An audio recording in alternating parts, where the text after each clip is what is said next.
BCG लस कोणत्या रोगास प्रतिबंध करण्यासाठी वापरतात? बीसीजी लस कोणत्या रोगास प्रतिबंध करण्यासाठी वापरतात? खूपच महत्त्वाचा प्रश्न आहे मित्रांनो. हा प्रश्न अनेकदा स्पर्धा परीक्षेमध्ये विचारण्यात आलेला आहे. खालील दिलेल्या ऑप्शन तुम्ही पाहू शकता. या प्रश्नाचं उत्तर ऑप्शन 2 क्षयरोग. बीसीजी हा लस क्षयरोगास प्रतिबंध करण्यासाठी वापरतात. तसेच मित्रांनो, बीसीजी या लसीबद्दल काही महत्त्वाची माहिती ते पण बघूया. मूल जन्माला आल्याबरोबर बीसीजी हा पहिला डोस देतात. आणि मित्रांनो, बीसीजी या लसीचे लॉंग फॉर्म आहे बॅसिलिक क्लायमेट्स अँड ग्युरिन. तसेच क्षयरोग निर्मूलनासाठी डॉट्स हा कार्यक्रम राबवला जातो. पुढील प्रश्न आहे, अजीवनसत्वाचे शास्त्रीय नाव काय आहे? अजीवनसत्वाचे शास्त्रीय नाव काय आहे? खालील दिलेल्या ऑप्शन तुम्ही पाहू शकता. या प्रश्नाचं उत्तर ऑप्शन 1 रेटिनॉल. अजीवनसत्वाचे शास्त्रीय नाव हे रेटिनॉल आहे. तसेच मित्रांनो, लक्षात असू द्या, जीवनसत्व क चे शास्त्रीय नाव हे ॲस्कॉर्बिक ॲसिड आहे. जीवनसत्व ड चे शास्त्रीय नाव हे कॅल्सिफेरॉल आहे. जीवनसत्व ई चे शास्त्रीय नाव हे टोकोफेरॉल आहे. तसेच जीवनसत्व के चे शास्त्रीय नाव हे फायलोक्विनॉन हे आहे. लक्षात असू द्या मित्रांनो, महत्त्वाचा टॉपिक आहे. या टॉपिकवर सुद्धा अनेक वेळा स्पर्धा परीक्षेमध्ये प्रश्न विचारण्यात आलेला आहे. त्यासाठी हा टॉपिक तुम्ही नोट डाऊनच करून घ्या. पुढील प्रश्न आहे, व्हिटॅमिन डी च्या कमतरतेमुळे कोणता रोग होतो? व्हिटॅमिन डी च्या कमतरतेमुळे कोणता रोग होतो? खालील दिलेल्या ऑप्शन तुम्ही पाहू शकता. या प्रश्नाचं उत्तर ऑप्शन 4 मुर्दूस. व्हिटॅमिन डी च्या कमतरतेमुळे मुर्दूस हा रोग होतो. पुढील प्रश्न आहे, ग्रीनहाऊस परिणामास कारणीभूत ठरणारा वायू कोणता? ग्रीनहाऊस परिणामास कारणीभूत ठरणारा वायू कोणता? खालील दिलेल्या ऑप्शन तुम्ही पाहू शकता. या प्रश्नाचं उत्तर ऑप्शन 3 कार्बन डायऑक्साईड. ग्रीनहाऊस परिणामास कारणीभूत ठरणारा वायू हे कार्बन डायऑक्साईड आहे. पुढील प्रश्न आहे, सन 1590 मध्ये थर्मामीटरचा शोध कोणी लावला? सन 1590 मध्ये थर्मामीटरचा शोध कोणी लावला? खालील दिलेल्या ऑप्शन तुम्ही पाहू शकता. या प्रश्नाचं उत्तर ऑप्शन 3 गॅलिलिओ.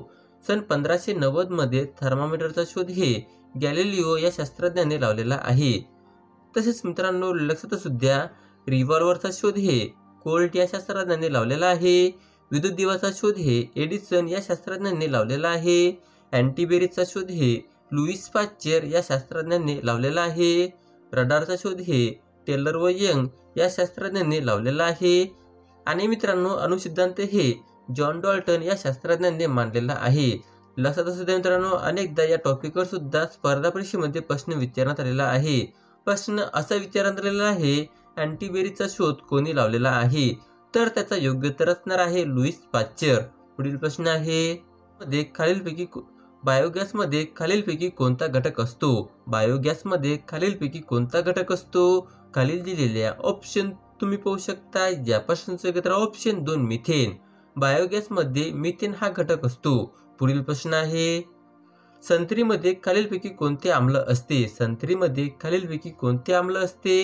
खालील दिलेल्या ऑप्शन तुम्ही पाहू शकता. या प्रश्नाचं उत्तर ऑप्शन 3 सायट्रिक. संत्रीमध्ये सायट्रिक हे आम्ल असते. तसेच मित्रांनो, लक्षात असू द्या, संत्री आणि लिंबू यामध्ये सायट्रिक आम्ल असते. दह्यामध्ये लॅक्टिक आम्ल असते. मुंगीमध्ये फॉर्मिक आम्ल असते. तर चीजमध्ये ब्युटेरिक आम्ल असते. पुढील प्रश्न आहे, ओझोन वायूचा थर वातावरणाच्या कोणत्या थरात आढळतो? ओझोन वायूचा थर वातावरणाच्या कोणत्या थरात आढळतो? खालील दिलेल्या ऑप्शन तुम्ही पाहू शकता. या प्रश्नाचं उत्तर ऑप्शन 4 सितांबर. ओझोन वायूचा थर हे वातावरणाच्या सितांबर मध्ये आढळतो. पुढील प्रश्न आहे, सतीची चाल बंद करणारा भारतातील ब्रिटिश गव्हर्नर जनरल कोण? सतीची चाल बंद करणारा भारतातील ब्रिटिश गव्हर्नर जनरल कोण? खालील दिलेल्या ऑप्शन तुम्ही पाहू शकता. या प्रश्नाचं उत्तर ऑप्शन 4 लॉर्ड विल्यम बेंटिक. सतीची चाल बंद करणारा भारतातील ब्रिटिश गव्हर्नर जनरल हे लॉर्ड विल्यम बेंटिक हे आहे. पुढील प्रश्न आहे, पण त्याआधी मित्रांनो, जर तुम्हाला अशाच प्रकारचे व्हिडिओ पाहायचा असल्यास चॅनलला सबस्क्राईब करायला विसरू नका. पुढील प्रश्न आहे, जगातील सर्वात खोल महासागर कोणता? जगातील सर्वात खोल महासागर कोणता? खालील दिलेल्या ऑप्शन तुम्ही पाहू शकता. या प्रश्नाचं उत्तर ऑप्शन 2 पॅसिफिक महासागर. जगातील सर्वात खोल महासागर हे पॅसिफिक महासागर आहे. पुढील प्रश्न आहे, राष्ट्रगीत मूळ कोणत्या भाषेत रचलेले आहे? राष्ट्रगीत मूळ कोणत्या भाषेत रचलेले आहे? खालील दिलेल्या ऑप्शन तुम्ही पाहू शकता. या प्रश्नाचं योग्य उत्तर ऑप्शन 1 बंगाली. राष्ट्रगीत मूळ बंगाली भाषेमध्ये रचलेले आहे. पुढील प्रश्न आहे, महाराष्ट्राचे सध्याचे राज्यपाल कोण आहेत? महाराष्ट्राचे सध्याचे राज्यपाल कोण आहेत? खालील दिलेल्या ऑप्शन तुम्ही पाहू शकता. या प्रश्नाचं योग्य उत्तर ऑप्शन 1 रमेश बैस. महाराष्ट्राचे सध्याचे राज्यपाल हे रमेश बैस आहे. तसेच मित्रांनो, रमेश बैस हे महाराष्ट्राचे कितवे राज्यपाल आहे? या प्रश्नाचं उत्तर तुम्हाला कमेंटमध्ये सांगायचं आहे. नक्की सांगण्याचा प्रयत्न करा. पुढील प्रश्न आहे, भारतीय राज्यघटनेमध्ये मूलभूत हक्क कोणत्या कलमाने स्पष्ट करण्यात आले आहे? भारतीय राज्यघटनेमध्ये मूलभूत हक्क कोणत्या कलमाने स्पष्ट करण्यात आले आहे? खालील दिलेल्या ऑप्शन तुम्ही पाहू शकता. या प्रश्नाचं योग्य उत्तर ऑप्शन 2 12 ते 35. भारतीय राज्यघटनेमध्ये मूलभूत हक्क कलम 12 ते कलम 35 दरम्यान स्पष्ट करण्यात आले आहे. तसेच मित्रांनो, लक्षात असू द्या, संघराज्य व त्याचे क्षेत्र हे कलम 1 ते कलम 4 दरम्यान स्पष्ट करण्यात आले आहे. नागरिकत्व हे कलम 5 ते कलम 11 दरम्यान स्पष्ट करण्यात आले आहे. मूलभूत हक्क हे कलम 12 ते कलम 35 दरम्यान स्पष्ट करण्यात आले आहे. मार्गदर्शन तत्वे हे कलम 36 ते कलम 51 या दरम्यान स्पष्ट करण्यात आले आहे. पुढील प्रश्न आहे, स्त्री पुरुष तुलना या ग्रंथाचे लेखक कोण आहेत? स्त्री पुरुष तुलना या ग्रंथाचे लेखक कोण आहेत? खालील दिलेल्या ऑप्शन तुम्ही पाहू शकता. या प्रश्नाचं योग्य उत्तर ऑप्शन 2 ताराबाई शिंदे. स्त्री पुरुष तुलना या ग्रंथाचे लेखक हे ताराबाई शिंदे हे आहेत. पुढील प्रश्न आहे, रणांगण या पुस्तकाचे लेखक कोण आहेत? रणांगण या पुस्तकाचे लेखक कोण आहेत? खालील दिलेल्या ऑप्शन तुम्ही पाहू शकता. या प्रश्नाचं योग्य उत्तर ऑप्शन 1 विश्राम बेडेकर. रणांगण या पुस्तकाचे लेखक हे विश्राम बेडेकर हे आहेत. पुढील प्रश्न आहे, RTI कायदा केव्हापासून लागू झाला? RTI कायदा केव्हापासून लागू झाला? खालील दिलेल्या ऑप्शन तुम्ही पाहू शकता. या प्रश्नाचं योग्य उत्तर ऑप्शन 2 2005 नुसार. RTI हा कायदा 2005 नुसार लागू झाला. तसेच मित्रांनो, लक्षात असू द्या, हा कायदा संसदेने 15 जून 2005 दरम्यान मंजूर केला आणि 13 ऑक्टोबर 2005 ला हा कायदा पूर्णपणे लागू झाला. पुढील प्रश्न आहे, उज्ज्वला योजना कोणत्या राज्यात सुरू झाली? उज्ज्वला योजना कोणत्या राज्यात सुरू झाली? खालील दिलेल्या ऑप्शन तुम्ही पाहू शकता. या प्रश्नाचं योग्य उत्तर ऑप्शन 1 उत्तर प्रदेश. उज्ज्वला योजना हे उत्तर प्रदेश या राज्यामध्ये सुरू झाली. पुढील प्रश्न आहे, ब्राह्मो समाजाची स्थापना कोणत्या वर्षी झाला? ब्राह्मो समाजाची स्थापना कोणत्या वर्षी झाला? खालील दिलेल्या ऑप्शन तुम्ही पाहू शकता. या प्रश्नाचं योग्य उत्तर ऑप्शन 4 1828.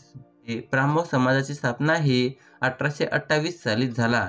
तसेच मित्रांनो, ब्राह्मो समाजाबद्दल काही महत्त्वाची माहिती ते आपण बघूया. ब्राह्मो समाजाचे संस्थापक आहेत राजा राममोहन राय आणि ब्राह्मो समाजाची स्थापना हे 20 ऑगस्ट 1828 साली झालेला आहे. तसेच याचे ठिकाण आहे मित्रांनो कोलकाता येथे. ब्राह्मो समाजामार्फत ब्रॅमेटिकल मॅगझिन हे वृत्तपत्र सुरू करण्यात आले. पुढील प्रश्न आहे, राष्ट्रपती खालीलपैकी कोणत्या व्यक्तीला शपथ देतात? राष्ट्रपती खालीलपैकी कोणत्या व्यक्तीला शपथ देतात? खालील दिलेल्या ऑप्शन तुम्ही पाहू शकता. या प्रश्नाचं योग्य उत्तर ऑप्शन 1 पंतप्रधान. राष्ट्रपती हे पंतप्रधान या व्यक्तीला शपथ देतात. पुढील प्रश्न आहे, वेद समाजाची स्थापना कोणत्या वर्षी झाला? वेद समाजाची स्थापना कोणत्या वर्षी झाला? खालील दिलेल्या ऑप्शन तुम्ही पाहू शकता. या प्रश्नाचं योग्य उत्तर ऑप्शन 2 1864 साली. वेद समाजाची स्थापना हे 1864 साली झालेला आहे. तसेच मित्रांनो, वेद समाजाबद्दल काही महत्त्वाची माहिती आपण बघूया. वेद समाजाचे संस्थापक आहेत केशवचंद्र सेन आणि के धरलू नायडू. तसेच मित्रांनो, वेद समाजाचे ठिकाण आहे मद्रास येथे. वेद समाज हे ब्राह्मो समाजाकडून प्रेरित होऊन स्थापन करण्यात आले आहे. लक्षात असू द्या मित्रांनो, खूपच महत्त्वाचा टॉपिक आहे. पुढील प्रश्न आहे, तोंडघशी पळणे या शब्दाचा अर्थ काय आहे? तोंडघशी पळणे या शब्दाचा अर्थ काय आहे? खालील दिलेल्या ऑप्शन तुम्ही पाहू शकता. या प्रश्नाचं योग्य उत्तर ऑप्शन 3 फजिती होणे. तोंडघशी पळणे या शब्दाचा अर्थ हे फजिती होणे असा आहे. पुढील प्रश्न आहे, पांगिरा या कादंबरीचे लेखक खालीलपैकी कोण आहेत? पांगिरा या कादंबरीचे लेखक खालीलपैकी कोण आहेत? खालील दिलेल्या ऑप्शन तुम्ही पाहू शकता. या प्रश्नाचं योग्य उत्तर ऑप्शन 1 विश्वास पाटील. पांगिरा या कादंबरीचे लेखक हे विश्वास पाटील हे आहेत. तसेच मित्रांनो, व्यक्ती आणि वल्ली या पुस्तकाचे लेखक हे पु ल देशपांडे हे आहेत.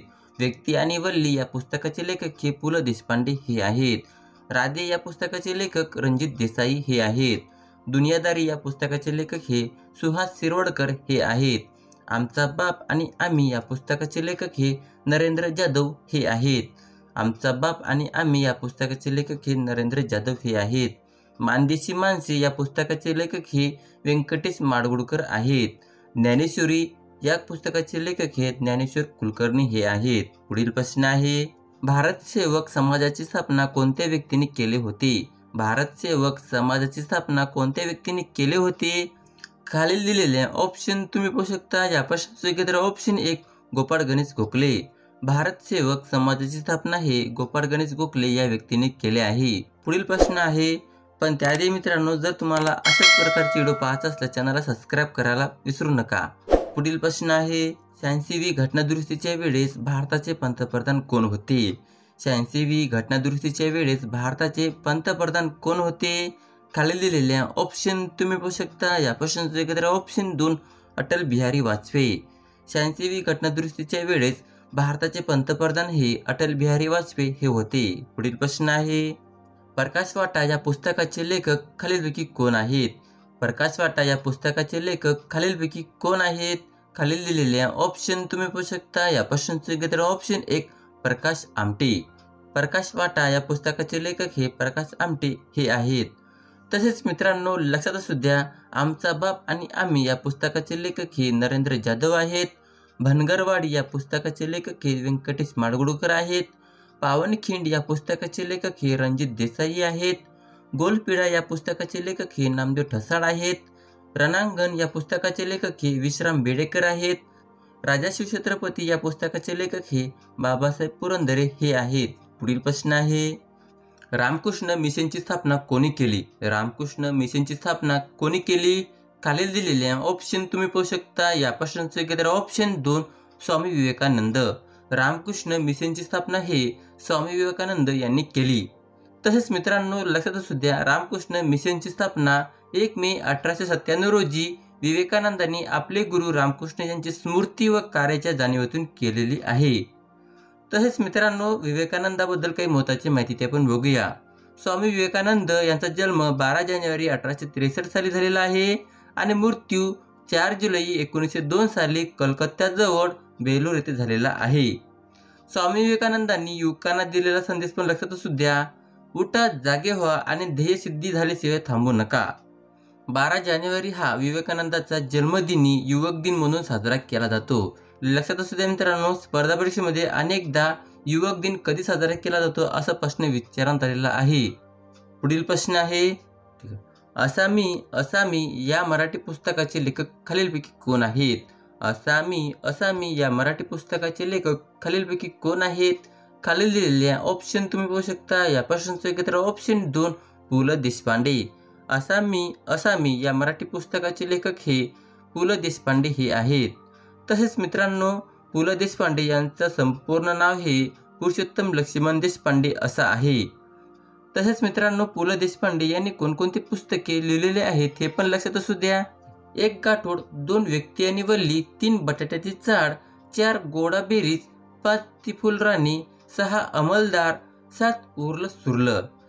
पुढील प्रश्न आहे, रयतवारी पद्धत कोणत्या वर्षी सुरू झाली? रयतवारी पद्धत कोणत्या वर्षी सुरू झाली? खालील दिलेल्या ऑप्शन तुम्ही पाहू शकता. या प्रश्नाचे उत्तर ऑप्शन 4 1820 साली. रयतवारी पद्धत हे 1820 साली सुरू झाली. पुढील प्रश्न आहे, खालीलपैकी कोणत्या मराठी लेखकाला ज्ञानपीठ पुरस्कार मिळाला आहे? खालीलपैकी कोणत्या मराठी लेखकाला ज्ञानपीठ पुरस्कार मिळालेला आहे? खालील दिलेल्या ऑप्शन तुम्ही पाहू शकता. या प्रश्नाचे उत्तर ऑप्शन 2 भालचंद्र नेमाडे. भालचंद्र नेमाडे या मराठी लेखकाला ज्ञानपीठ पुरस्कार मिळालेला आहे. तसेच मित्रांनो, कोणकोणत्या मराठी लेखकाला ज्ञानपीठ पुरस्कार मिळालेला आहे हे पण लक्षात असू द्या. वि स खांडेकर यांना ययाती या कादंबरीला 1974 साली ज्ञानपीठ पुरस्कार मिळालेला आहे. विष्णू वामन शिरवाडकर यांना विशाखा या कादंबरीला 1987 साली ज्ञानपीठ पुरस्कार मिळालेला आहे. गोविंद व्ही करंदीकर यांना अष्टदर्शने या कादंबरीला 2003 साली ज्ञानपीठ पुरस्कार मिळालेला आहे. भालचंद्र नेमाडे यांना हिंदू या कादंबरीला 2014 साली ज्ञानपीठ पुरस्कार मिळालेला आहे. लक्षात असू द्या मित्रांनो, अनेकदा या टॉपिकवर सुद्धा स्पर्धा परीक्षेमध्ये क्वेश्चन विचारण्यात आलेला आहे. पुढील प्रश्न आहे, पानिपत या मराठी पुस्तकाचे लेखक कोण आहेत? पानिपत या मराठी पुस्तकाचे लेखक कोण आहेत? खाली लिहिलेल्या ऑप्शन तुम्ही पाहू शकता. या प्रश्नाचे उत्तर ऑप्शन 1 विश्वास पाटील. पानिपत या मराठी पुस्तकाचे लेखक हे विश्वास पाटील हे आहेत. तसेच मित्रांनो, नटसम्राट या पुस्तकाचे लेखक आहे विष्णू वामन शिरवाडकर. ययाती या पुस्तकाचे लेखक आहे वि. स. खांडेकर. कोसला या पुस्तकाचे लेखक आहेत भालचंद्र नेमाडे. युगंधर या पुस्तकाचे लेखक आहेत शिवाजी सावंत. स्वामी या पुस्तकाचे लेखक आहेत रणजित देसाई. आमचा बाप आणि आम्ही या पुस्तकाचे लेखक हे नरेंद्र जाधव आहेत. आणि मी वनवासी या पुस्तकाचे लेखक हे सिंधुताई सपकाळ हे आहेत. पुढील प्रश्न आहे, बालकवी हे कोणत्या लेखकाचे टोपण नाव आहे? बालकवी हे कोणत्या लेखकाचे टोपण नाव आहे? खाली लिहिलेल्या ऑप्शन तुम्ही पाहू शकता. या प्रश्नाचे उत्तर ऑप्शन 1 त्र्यंबक बापूजी ठोंबरे.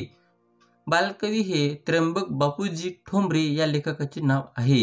पुढील प्रश्न आहे, झाडाचे आयुष्य कसे मोजले जातात? झाडाचे आयुष्य कसे मोजले जातात? खाली दिलेल्या ऑप्शन तुम्ही पाहू शकता. या प्रश्नाचे उत्तर ऑप्शन 2 खोडाच्या घेरावरून. झाडाचे आयुष्य हे खोडाच्या घेरावरून मोजले जातात.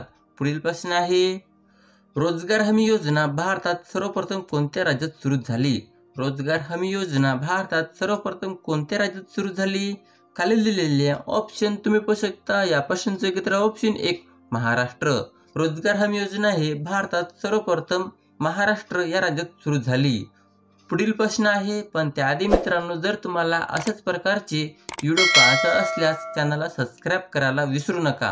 पुढील प्रश्न आहे, कोणत्या शहराला भारताची आर्थिक राजधानी म्हणतात? कोणत्या शहराला भारताची आर्थिक राजधानी म्हणतात? खाली दिलेल्या ऑप्शन तुम्ही पाहू शकता. या प्रश्नाचे उत्तर ऑप्शन 3 मुंबई. मुंबई या शहराला भारताची आर्थिक राजधानी म्हणतात. पुढील प्रश्न आहे, 1954 मध्ये पहिला भारतरत्न पुरस्कार कोणाला मिळाला? 1954 मध्ये पहिला भारतरत्न पुरस्कार कोणाला मिळाला? खाली दिलेल्या ऑप्शन तुम्ही पाहू शकता. या प्रश्नाचे उत्तर ऑप्शन 4 वरीलपैकी सर्व. Doctor Sarvepalli Radhakrishnan, doctor C. V. Raman आणि चक्रवर्ती राजगोपालाचारी या तिघांना सुद्धा 1954 मध्ये पहिला भारतरत्न पुरस्कार मिळाला. पुढील प्रश्न आहे, महाराष्ट्र सरकारने कोणत्या गीताला राज्यगीत म्हणून घोषित केले? महाराष्ट्र सरकारने कोणत्या गीताला राज्यगीत म्हणून घोषित केले? खाली दिलेल्या ऑप्शन तुम्ही पाहू शकता. या प्रश्नाचे उत्तर ऑप्शन 3 जय जय महाराष्ट्र माझा. महाराष्ट्र सरकारने जय जय महाराष्ट्र माझा या गीताला राज्यगीत म्हणून घोषित केले. पुढील प्रश्न आहे, भारतातील सर्वात लांब अंतराची रेल्वे कोणती आहे? भारतातील सर्वात लांब अंतराची रेल्वे कोणती आहे? खाली दिलेले ऑप्शन तुम्ही पाहू शकता. या प्रश्नाचे उत्तर ऑप्शन 2 विवेक एक्सप्रेस. भारतातील सर्वात लांब अंतराची रेल्वे हे विवेक एक्सप्रेस हे आहे. पुढील प्रश्न आहे, ऑस्कर पुरस्काराची सुरुवात कधी झाली? ऑस्कर पुरस्काराची सुरुवात कधी झाली? खाली दिलेल्या ऑप्शन तुम्ही पाहू शकता. या प्रश्नाचे उत्तर ऑप्शन 4 16 मे 1929 साली. ऑस्कर पुरस्काराची सुरुवात हे 16 मे 1929 साली झाली. पुढील प्रश्न आहे, सूर्याच्या सर्वात जवळचा ग्रह कोणता? सूर्याच्या सर्वात जवळचा ग्रह कोणता? खाली दिलेल्या ऑप्शन तुम्ही पाहू शकता. या प्रश्नाचे उत्तर ऑप्शन 3 बुध. सूर्याचा सर्वात जवळचा ग्रह हे बुध आहे. पुढील प्रश्न आहे, महाराष्ट्र राज्याच्या कोणत्या जिल्ह्यातून द्राक्षाची सर्वात जास्त निर्यात झाली? महाराष्ट्र राज्याच्या कोणत्या जिल्ह्यातून द्राक्षाची सर्वात जास्त निर्यात झाली? खाली दिलेल्या ऑप्शन तुम्ही पाहू शकता. या प्रश्नाचे उत्तर ऑप्शन 1 नाशिक. महाराष्ट्र राज्याच्या नाशिक या जिल्ह्यातून द्राक्षाची सर्वात जास्त निर्यात झाली. पुढील प्रश्न आहे, लोकसंख्येच्या दृष्टीने भारताचा जगामध्ये कितवा क्रमांक लागतो? लोकसंख्येच्या दृष्टीने भारताचा जगामध्ये कितवा क्रमांक लागतो? खाली दिलेल्या ऑप्शन तुम्ही पाहू शकता. या प्रश्नाचे उत्तर ऑप्शन 1 दुसरा. लोकसंख्येच्या दृष्टीने भारताचा जगामध्ये दुसरा क्रमांक लागतो. पुढील प्रश्न आहे, नाबार्डचे नवीन अध्यक्ष म्हणून कोणाची नेमणूक झाली आहे? नाबार्डचे नवीन अध्यक्ष म्हणून कोणाची नेमणूक झाली आहे? खाली दिलेल्या ऑप्शन तुम्ही पाहू शकता. या प्रश्नाचे उत्तर ऑप्शन 3 के. व्ही. साजी. नाबार्डचे नवीन अध्यक्ष म्हणून के.व्ही. साजी यांची नेमणूक झालेली आहे. अशा प्रकारचा हा व्हिडिओ. तर मित्रांनो, जर तुम्हाला माझा व्हिडिओ आवडला असेल तर नक्की चॅनलला सबस्क्राईब करा.